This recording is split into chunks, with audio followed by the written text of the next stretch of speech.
লাগে। গুরু এবং গোবিন্দ যদি একত্র হয় তাহলে মূল্যায়নটা কার বেশি হবে? গুরুদেব বলছে তুই আমার দিকে আয়। পরমেশ্বর ভগবান শ্রীকৃষ্ণ বলছে তুই আমার দিকে আয়। এখন শাস্ত্রে বলছে তুমি কোন দিকে যাবে? আচ্ছা, যদি আমাদের এমন হয় যে কখনো এমন হয়ে যায় যে কৃষ্ণ আর গুরুদেব পাশাপাশি এসে ডাকছে যে তুমি চলে আসো, তাহলে আমাদের কোনটা করতে হবে? আমরা কি ভগবানের কাছে যাব, শ্রীকৃষ্ণের কাছে যাব, না আমরা গুরুদেবের কাছে যাব? কার কথা শুনবো? কারণ ভগবান পেয়ে গেলে তো আর কিছু লাগে না, তাই না? কারণ আমি যদি ভগবানকেই পেয়ে যাই, আমার ভগবান বলছে তুই আমার দিকে আয়। কারণ শ্রীকৃষ্ণ যদি আমাদের ডাকেন তাহলে গুরুর দরকার আছে? দরকার না। কারণ কৃষ্ণকে পেয়েছি, আর গুরুর দরকারটা কি? তাই না? আমাদের মনটা কিন্তু এমন, শাস্ত্রে বলছে না, কৃষ্ণ যদি এসে ডাকে তুই আমার দিকে আয়, আর যদি গুরুদেব বলে তুই আমার দিকে আয়, তাহলে গুরুর কাছেই যেতে হবে, কৃষ্ণের কাছে যাওয়া যাবে না। আমার কৃষ্ণের দরকার নেই, আমার গুরুদেবের দরকার, যিনি আমাকে কৃষ্ণ চেনাবেন। আপনি কি কৃষ্ণ চেনেন? কারণ আমরা তো কৃষ্ণ চিনি না, উনি চিনাবেন। কে চিনাবেন? গুরুদেব। উনি যদি বলেন যে হ্যাঁ ঠিক আছে উনি কৃষ্ণ, তুমি তার ভজনা করো, তাহলে আমরা চিনব যে হ্যাঁ উনি কৃষ্ণ। তাহলে গুরুর মূল্যটা কত? যেখানে কৃষ্ণ স্বয়ং দাঁড়ালেও তার কাছে যাওয়া যাবে না, গুরুদেবের কাছে যেতে হবে। আবার শাস্ত্রে বলছি যে পাশাপাশি যদি গুরু কৃষ্ণ দাঁড়ায় তাহলে প্রণাম করবে কাকে? দেখুন, প্রণামটাও আগে গুরুদেবকেই করতে হবে, কৃষ্ণকে করা যাবে না। তাহলে গুরু প্রণাম করে কৃষ্ণকে প্রণাম করতে হবে। কারণ গুরুকে যে চেনে না, গুরুকে যে মানে না, তাকে কৃষ্ণও চেনে না, তাকে চিনবেন। গুরুদেব যদি না চিনেন, কৃষ্ণ তাকে চিনেন না। কারণটা হচ্ছে যে গুরুই তো কৃষ্ণ। উনি যদি না চিনেন তাহলে উনি চিনবেন কি করে? কারণ গুরু এবং কৃষ্ণের মধ্যে যেহেতু পার্থক্য নেই, স্বরূপ তো এক। উনি পথ প্রদর্শক, উনি আবার অন্ধকার দূরভীত করে আলোর প্রসারিত করবেন। উনি আমাকে সেই জ্ঞান দিবেন যে জ্ঞানের দ্বারাতে এই জড়জগৎ থেকে আমি মুক্তি লাভ করে সেই অনাদির আদি গোবিন্দের নিত্য লীলায় প্রবিষ্ট হতে পারি। এটা কিন্তু একমাত্র গুরুদেব করতে পারে, অন্য কোনো ভাবে সম্ভব নয়। তাহলে এই গুরুদেব কত গুরুত্বপূর্ণ?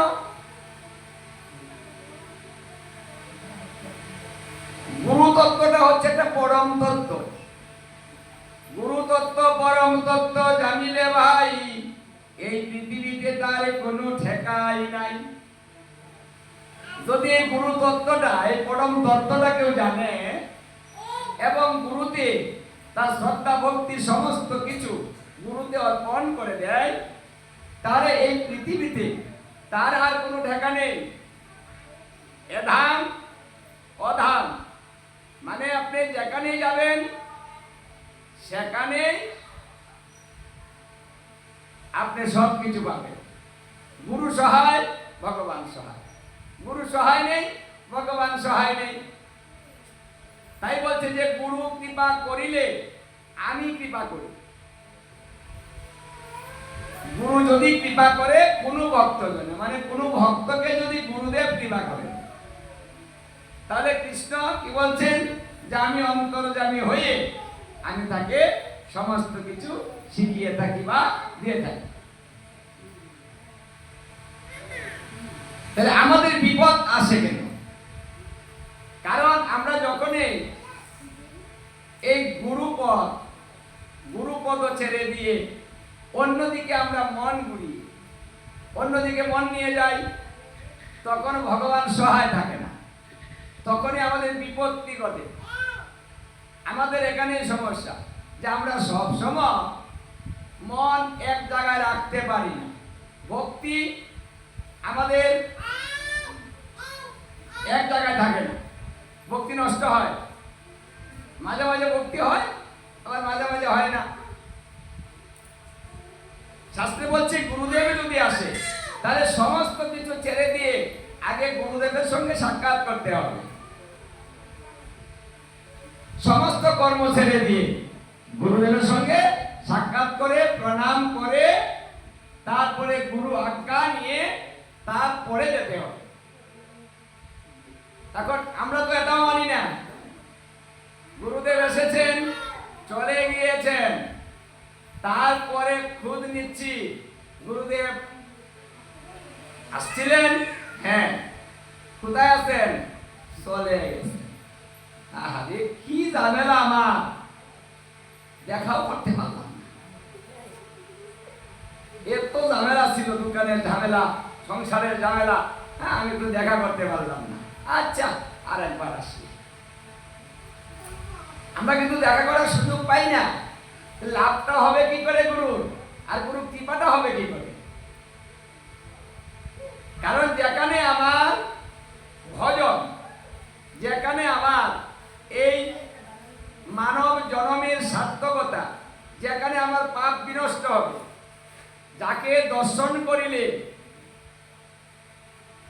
পূর্বর্জিত যত পাপ রাশি থাকে সমস্ত পাপ রাশি ধ্বংস হয়ে যায়।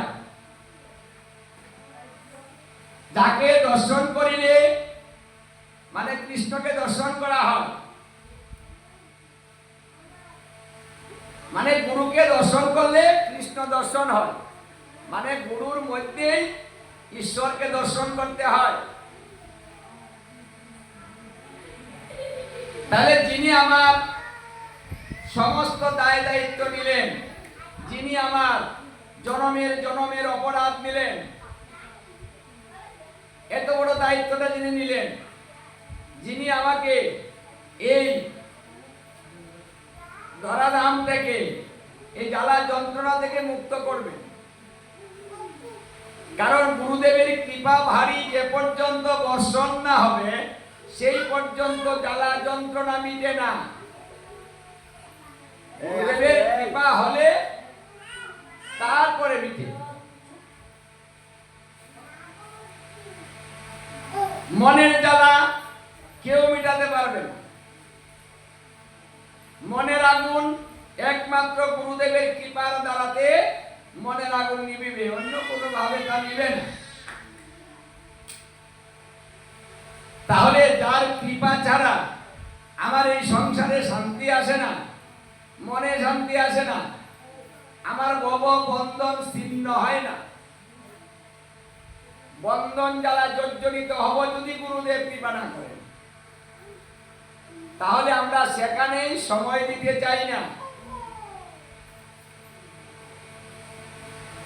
গুরু আসার সঙ্গে সঙ্গে যার গুরুদেবে আসুক, যদি তিনি শুদ্ধাচারী হন, সদ্গুরু হন, বৈষ্ণব গুরুদেব হন, তাহলে অবশ্যই দর্শন করতে হবে। কাজ আছে চলে আসুন, দর্শন করে চলে আসুন,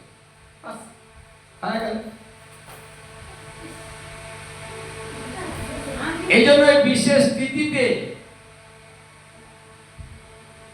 যারা গুরুদেবের প্রতি শ্রদ্ধা ভক্তি নিবেদন করে, মানে অন্য দিনের চাইতে আজকে লক্ষ গুণ বেশি হবে। মানে আজকের পূজা আর অন্য দিনের পূজাটা কিন্তু এক কথা নয়, এটা ভিন্ন, এটা পার্থক্য আছে। আজকে এই বিশেষ দিনে গুরুদেবকে স্মরণ করলে, গুরুদেবের পূজা করলে এবং এই উদ্দেশ্যে, গুরুদেবের উদ্দেশ্যে কোনো কর্ম করিলে সেটা হবে অক্ষয় এবং সেটা অন্য দিনের চাইতে লক্ষ গুণ বেশি হবে। তাহলে একটা দিনের মূল্য কত? আমরা একটা দিনে যে কাজটা করতে পারি সারা বছরে সেই কাজটা হবে না। এই জন্য প্রতি বছর গুরু পূর্ণিমার জন্য এই দিনটাকে মানে সারাদিন গুরুর কাছে থাকবেন, গুরুর মুখনিসৃত বাণী শ্রবণ করবেন, গুরুর দিকে লক্ষ্য রাখবেন, মানে সারাদিন কাটাবেন। সেই প্রস্তুতি নিয়ে রাখতে হবে যে গুরু পূর্ণিমা আসলে আমি এই এই কাজ করব, আমি এই কাজগুলা করব না, এদিন আমি ফ্রি থাকবো, আমি কোনো জ্বালা যন্ত্রণায় বা কোনো দোকানে বা অন্য কোনো ঝামেলায় আমি থাকবো না, সেটা আমি আগে মিটিয়ে নিব।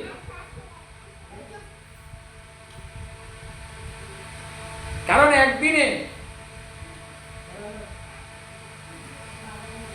যদি গুরু কৃপা লাভ হয় তাহলে সেই দিনটা একটা বিশেষ দিন। যেমন কৃষ্ণের জন্মাষ্টমী এটা বিশেষ দিন, এই দিনটা আমরা পালন করে থাকি, এটা বছরে একবার পাওয়া যায়। রাধা অষ্টমী বছরে একবার পাওয়া যায়, কারণ এই জন্মতিথি এটা কিন্তু বছরে কয়েকবার আসে বা কয়েক